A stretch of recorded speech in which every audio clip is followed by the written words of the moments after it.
What's good, YouTube? Dmgaming here, guys. And tonight, I want to go over the live stream. Yeah, let's discuss that real quick. But before I do, y'all know I got to show a shout out to Aniba. Y'all got to check them out. Guys, let the ad roll.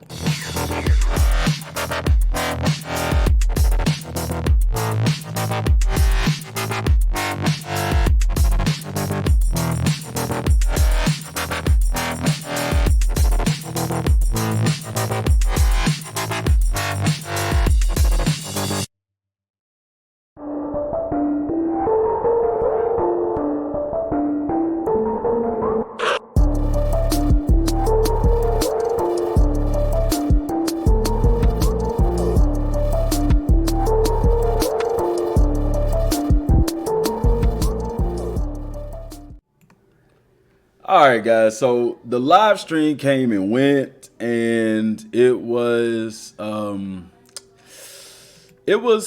bit of a mess, in my personal opinion. I think that what happened with the live stream, it wasn't that bad. I'm just getting this set up, man, so y'all can see my face, man, cause y'all, I don't know. I think that y'all don't see me quite enough. Ain't no talk about my hair, man. I like my hair. So anyway, the live stream, I think I talked about it yesterday's video where I may have told somebody I was talking to.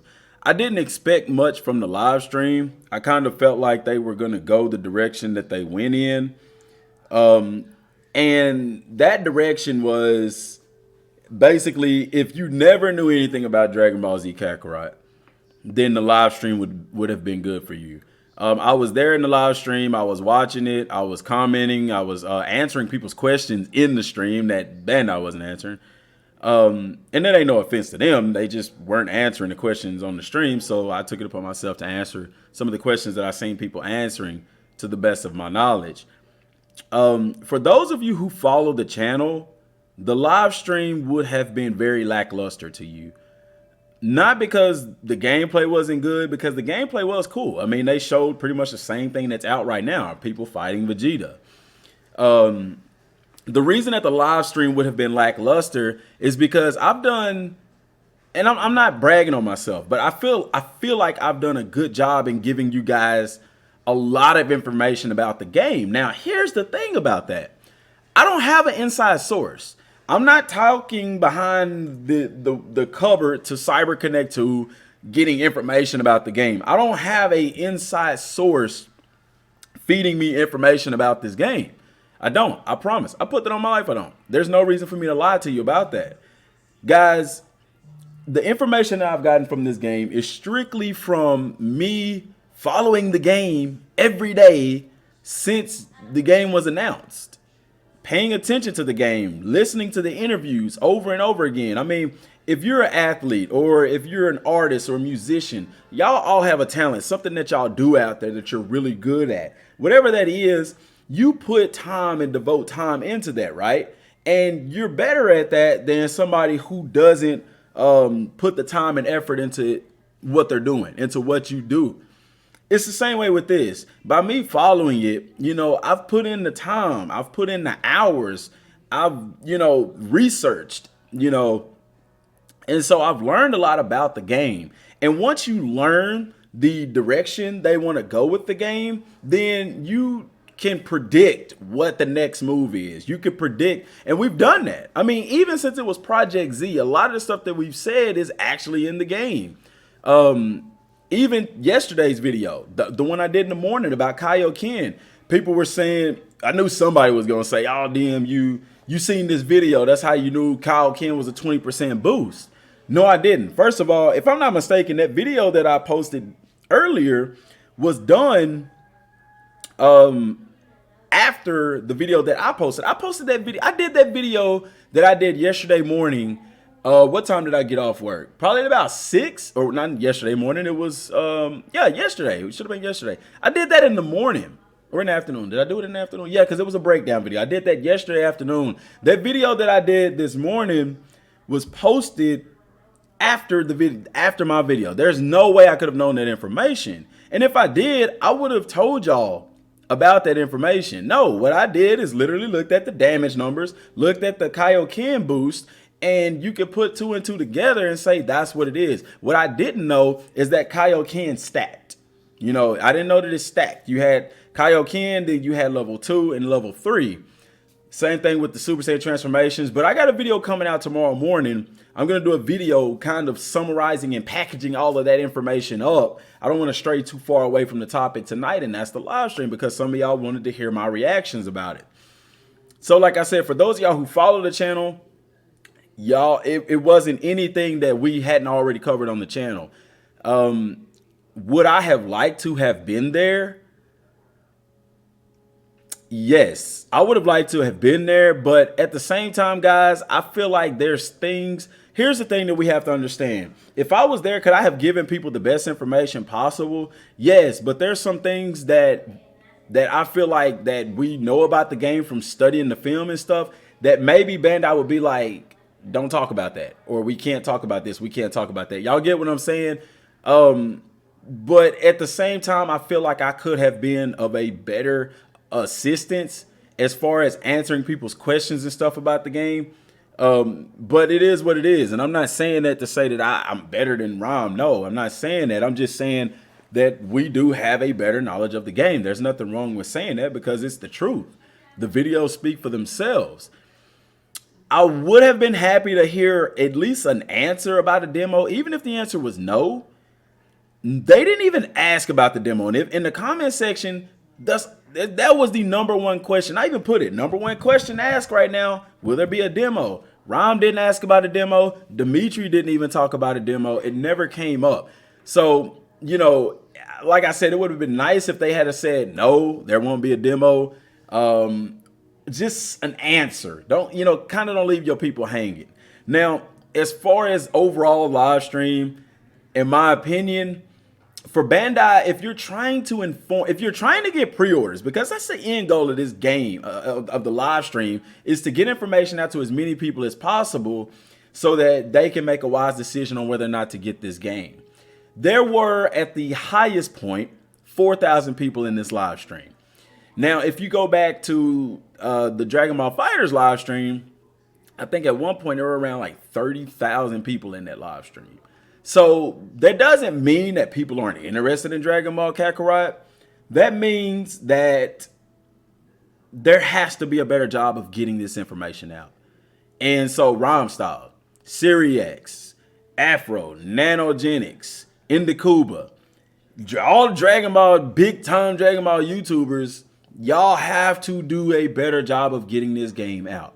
You may say, well, DM, I don't cover Dragon Ball Kakarot on the channel. You're a Dragon Ball YouTuber. It doesn't hurt to make a video to let people know about this game. You can even direct them to my channel, because we've done over almost 300 videos on this game. You can say, hey guys, there's new Dragon Ball games coming out. I personally don't know much about it, but Dmgaming over there has over 275 videos talking about this game in depth. And there's a lot of good information there. Go check them out. But people don't want to do that because YouTube is a competition. It's a business. I get it. You don't want customers coming from you going to another business. But the difference is we're selling 2 different products. A lot of these big time YouTubers, they're only doing Dragon Ball Legends or they're doing Dokkan Battle. They're not covering Dragon Ball Kakarot. So I'm not going to steal any customers, but rather you're broadening the scope. It's kind of like going to Starbucks for coffee, but going over to Chick-fil-A for a chicken sandwich. Both of them are restaurants. They serve items that you put into your body for nourishment or whatever, yet and still it's not the same product. It's not like a chicken sandwich at Chick-fil-A and you sending somebody over to Popeyes for a chicken sandwich. That's competition. It's not like that, man. Because in order for us to continue to get Dragon Ball games, these games have to sell. And Bandai Namco today, in my personal opinion, did not do a good job of selling Dragon Ball Z Kakarot because there were so many questions left on the table. The live stream wasn't about 35, 40 minutes long. You should have had a segment where you're asking people questions. You just a Q&A. Get those important questions out. I will give Ronstar credit because he did ask one of the questions that I mentioned to him in will there be transformations in free roam? He said no. He didn't. I don't even think he did ask them, or he just stated that there wouldn't be. And I told y'all that it wouldn't be. That the developers in the interview said months ago, around E3 time, that there wouldn't be, you know. But yet and still, I did leave it open to speculation because you never know. Sometimes they change stuff in games, but you know, I told you it wouldn't be any transformations in free roam. Guys, honestly, that I told you if they did that, it would be purely fan service. Y'all, some of y'all remember that video. I told you if they did, it would be purely fan service because in the anime, they didn't just go flying around as a Super Saiyan. Now, Gohan and Goku did during the Cell Saga, but that was different. Because if you notice, even in Dragon Ball Super, when somebody would transform, that would immediately trigger everybody else that something's wrong because Goku's just went Super Saiyan. His power level just skyrocketed, you know, something to that effect. And it never happened. So that would be something purely fan service. Now, could they have put it in? People would have been happy. Yes, that's great. I think it would have been cool to have, but it's not a make or break for me. There were people in the comment section asking about if it's multiplayer in the game, asking about is there going to be DLC for the game? Questions that our answers are plainly out there, and they did not, in my opinion, do a good job of answering questions. So what I'm going to do is before the game comes out, probably after Jump Festa, going to do like a Q&A. It's going to have to be live because there's going to be tons of questions where people will be able to just come into the channel, ask questions, and get the answers to the questions that they seek so that they can make an informed decision on whether or not to get this game. If I had to rate today's live stream, it will probably be very similar to that first live stream of Dragon Ball Kakarot, or not even Dragon Ball Kakarot, that live stream Bandai had when they were supposed to announce a new title, but only ended up announcing Super Dragon Ball Heroes for the Nintendo Switch. That big letdown of a live stream, that one. And I'm not hating on Bandai. I'm not mad at them, no ill will. I'm just saying you have an awesome product. You have to inform people better. You have to get people in that are going to inform people. Get people in that know about the product. Put people on that stage that know and understand this game. Dimitri doesn't even know about this game. How can you have people there who don't know about the game? It's a tough sell. You see what I'm saying? So it helped to inform people. Do more marketing. I don't know, you know. I'm going to continue to do our content. I'm going to continue to push out the information that we have because, guys, people need to hear this information to get this game. And I believe that if people know it's in the game, like if you watch the skill tree video we did this morning, I was even surprised by it. I was like, hold up, man. This is there? This is there? And that was just Goku. Imagine other characters. This game has so much to offer, and people say that I'm hyping it up. I'm not. If you know it's in the game, you'll be excited for it too. So all in all, they could have did a better job, and I really wish they would have. Maybe they'll do another one before release. If they do, Bandai, hit me up. We can Skype. I ain't even got to come to California. We can Skype. Tag team for a Q&A so we can inform people about this game, man. Let's go. That's all I got for right now, y'all. Till next time, thanks for watching. Peace.